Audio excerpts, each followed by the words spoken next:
Helping hands group సేవా కార్యక్రమాలు చరిత్రలో నిలిచిపోతాయి.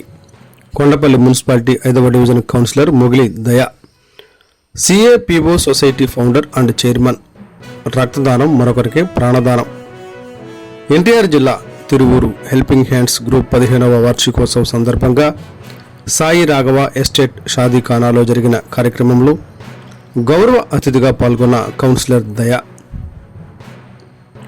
సిఏపిఓ సొసైటీ చైర్మన్. ఈ సందర్భంగా ఆయన మాట్లాడుతూ రక్తదానం ప్రాణదానంతో సమానం అని, ఎటువంటి ధనాపేక్ష లేకుండా ఆపదలో ఉన్న వారికి నిజాయితీగా సేవ చేసేవారే నిజమైన నాయకులు అని 2014వ సంవత్సరం నుండి ఇప్పటి వరకు సిఏపిఓ సొసైటీ ద్వారా సుమారు 3600 మందికి పైగా రక్తదానం చేసి వేల మంది ప్రాణాలు కాపాడటం జరిగిందని, కొండపల్లిలో కరోనా కష్టకాలంలో లాక్డౌన్లో 8 లక్షల రూపాయలకు పైగా సొంత నిధులతో పేదలకు అన్నదానాలు, నిత్యావసర సరుకులు మరియు వస్తువులు వితరణగా అందించడం జరిగిందని, రక్తదానం ద్వారా జరిగే ఆరోగ్యకరమైన అంశాలను వివరించి తిరువూరు హెల్పింగ్ హ్యాండ్స్ గ్రూప్ 14 సంవత్సరాలు నిర్విరామంగా ఎన్నో సేవా కార్యక్రమాలు మరియు అత్యవసర సమయంలో ప్రాణాపాయ పరిస్థితుల్లో ఉన్నవారికి రక్తదానం చేస్తూ వేల మంది ప్రాణాలు కాపాడి 15వ సంవత్సరంలో అడుగు పెడుతున్న సందర్భంగా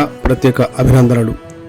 ఎటువంటి ధనాపేక్ష లేకుండా మదర్ తెరిసా ఆశయాలతో సేవా కార్యక్రమాలు నిర్వహిస్తున్న హెల్పింగ్ హ్యాండ్స్ మద్దిబోయిన నరేష్ మరియు టీం సభ్యులకు ధన్యవాదాలు తెలుపుతున్నానని, ముందు హెల్పింగ్ హ్యాండ్స్ గ్రూప్ మరెన్నో సేవా కార్యక్రమాలు మరియు రక్తదానాలు నిర్వహించి ప్రజల ఆశీస్సులు పొందాలని మనస్ఫూర్తిగా కోరుకుంటూ దేవుని దీవెనలు ఎల్లప్పుడూ తోడుగా ఉండాలని, హెల్పింగ్ హ్యాండ్స్ గ్రూప్న సహాయ సహకారాలు ఎల్లప్పుడూ ఉంటాయని ఆయన అన్నారు.